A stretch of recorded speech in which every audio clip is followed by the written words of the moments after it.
Kayak hari ini kita mau bahas materi tentang bagaimana kita bisa membangun karakter positif buat anak-anak kita di masa pandemi gitu ya. Sebenarnya kalau dari peristiwa-peristiwa yang terjadi selama ini banyaknya yang negatif yang kita lihat gitu ya. Apalagi untuk keberadaan anak-anak kita di rumah yang awalnya mereka bersekolah dari jam setengah 7 sampai jam 2 misalnya jam 1 jam 3. Sekarang mereka full ada di rumah sama kita, sama siblingsnya, sama saudara-saudaranya gitu ya, sama orang tuanya, bahkan mungkin sama kakek neneknya. Rumah yang dulunya sepi, sekarang banyak orang. Anak-anak yang dulunya ketemu kita mungkin cuma 2 sampai 4 jam per hari gitu ya, sekarang ketemu kita full dari mulai mereka buka mata sampai mereka tidur lagi, mereka ketemu sama orang tuanya, mereka ketemu sama saudara-saudaranya, mereka ketemu dengan kakek neneknya gitu ya, dan hampir tidak bisa bertemu dengan teman-teman seusianya. Nah, itu yang pertama. Yang kedua, jadi rumah itu banyak orang, rumah itu sekarang jadi satu-satunya tempat kita bisa berkumpul gitu ya. Kalau dulu bisa ke sekolahan, bisa bisa jalan-jalan, bisa ke mall, bisa kemana pun.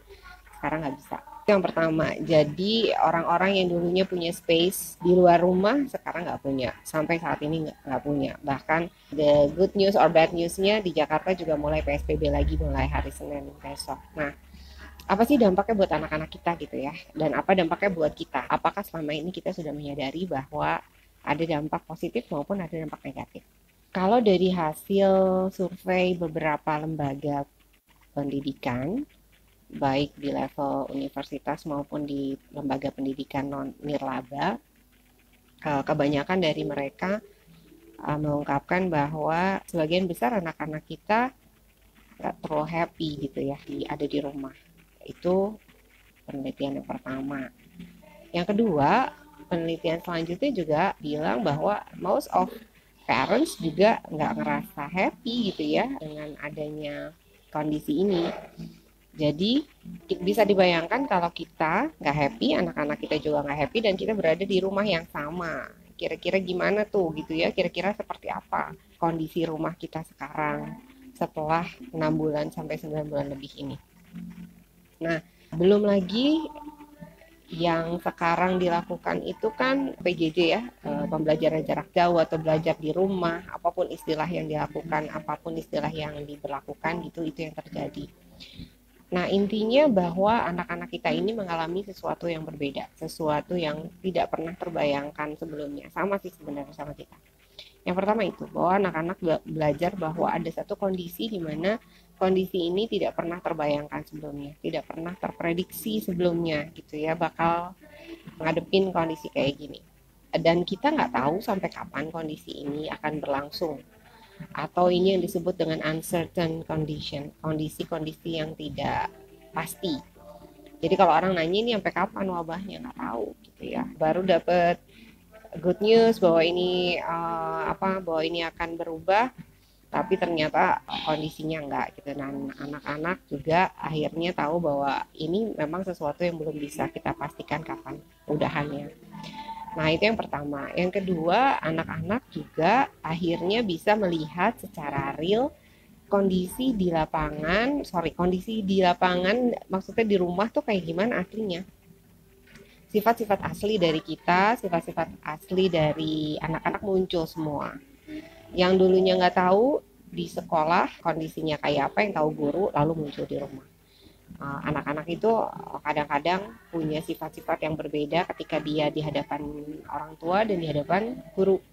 Jadi sekarang mereka jarang ketemu gurunya dan mereka hanya ketemu orang tuanya. Banyak orang tua yang terkaget-kaget dengan sifat-sifat asli dari anak mereka yang asalnya nggak tahu gitu. Jadi many things surprise gitu ya, banyak hal-hal yang jadi kejutan buat anak kita ataupun buat kita sendiri, bahwa sifat-sifat yang dulunya nggak kelihatan jadi kelihatan semua.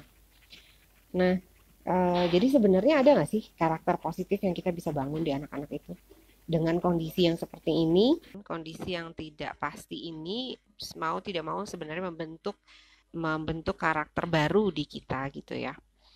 Awalnya anak-anak ini teratur hidupnya gitu ya, teratur dalam arti habis bangun, terus ke sekolah, terus mereka punya ritme yang teratur. Sekarang mereka punya ritme yang kita sendiri yang mesti nentuin. Yang pertama itu.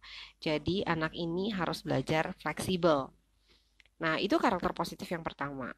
Fleksibilitas. Fleksibilitas ini akan muncul ketika orang berada dalam kondisi tidak nyaman atau kondisi tidak pasti. Jadi karakter pertama yang akan muncul dari anak-anak sebenarnya adalah fleksibilitas.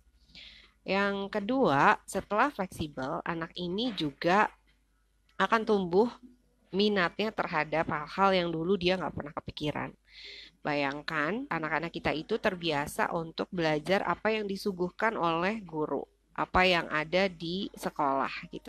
Sekarang mereka mesti belajar atau mereka bisa belajar apapun yang mereka mau. Kita bisa menyodorkan apapun yang kita punya di rumah untuk mereka pelajari. Belum lagi pelajaran-pelajaran atau cara-cara belajar yang berbeda dengan di sekolah. Dulu nggak pernah boleh pegang gadget, sekarang pakai gadget semua gitu ya. Dan itu juga challenge buat kita untuk mengajarkan anak-anak kita gitu, gimana sih caranya belajar pakai gadget. Apa sih yang kita bisa manfaatkan dari gadget gitu ya. Itu jadi anak itu yang pertama adalah sifat fleksibel, yang kedua adalah sifat kreatif. Jadi anak-anak ini bebas belajar apapun yang mereka mau. Dulu mereka mesti belajar yang bahkan pelajaran-pelajaran mereka nggak suka. Tapi sekarang mereka boleh memilih apapun yang mereka mau. Yang dulunya nggak pernah belajar masak, jadi belajar masak. Yang dulunya nggak pernah belajar perlengkapan mobil, montir sama bapaknya misalnya ya. Yang dulunya bapaknya nyuci mobil di tempat mobil, sekarang nyuci mobilnya di rumah dan dia jadi punya minat untuk belajar otomotif. Itu juga bisa dilakukan gitu. Yang dulunya anak perempuan itu nggak pernah masuk ke dapur karena nggak sempet. Sekarang anak-anak SD itu jadi pengen tahu gimana caranya bikin es krim sendiri, gimana caranya bikin corn dog sendiri gitu ya, dan mereka akhirnya tertarik untuk masuk ke dapur. Banyak namanya discovery learning, banyak pembelajaran-pembelajaran yang mereka asalnya nggak tahu jadi tahu. Itu yang pertama. Yang kedua, flexibility, creativity gitu ya. Mereka bisa belajar hal itu di masa pandemi ini. Yang ketiga, ini menarik. Jadi anak-anak ini merasa bosan. Kalau kita merasa bosan, biasanya kita stres. Tapi sesungguhnya rasa bosan ini adalah perasaan yang bagus dan harus dialami oleh semua orang, termasuk anak-anak. Rasa bosan ini membuat kita ingin melakukan sesuatu hal yang baru yang belum pernah kita lakukan sebelumnya. Jadi ini juga ada timbul curiosity, ada timbul rasa ingin tahu, ada keinginan untuk belajar sesuatu yang baru. Nah itu timbulnya dari rasa bosan. Rasa bosan ini sesuatu yang penting sebenarnya kita alami. Sama halnya kita mengalami rasa sedih misalnya. Rasa bosan itu juga sesuatu hal yang penting untuk dialami oleh kita ataupun buat anak-anak kita. Itu yang ketiga ya. Jadi ada karakter positif sebenarnya dari perasaan-perasaan tidak nyaman, perasaan bosan, perasaan tidak pasti. Itu ada sebenarnya karakter atau sifat yang kita bisa timbulkan buat anak-anak kita. Nah, karakter yang selanjutnya itu adalah daya tahan atau ketahanan banting gitu ya. Bagaimana anak-anak kita menguasai atau mengendalikan rasa stres yang mereka alami gitu. Jadi, dari rasa stres yang mereka alami, mereka bisa mengenali perasaan-perasaan tidak nyaman. Dari situ mereka bisa belajar bagaimana memanagenya, bagaimana mereka beradaptasi dengan rasa itu. Ketika mereka tidak nyaman, apa yang kita bisa lakukan gitu ya? Apa yang kita bisa sama-sama lakukan untuk mengatasi rasa stres atau tidak nyaman tadi gitu. Jadi ini juga ajang untuk anak tahu gimana caranya orang-orang itu punya cara yang berbeda untuk mengatasi stres gitu.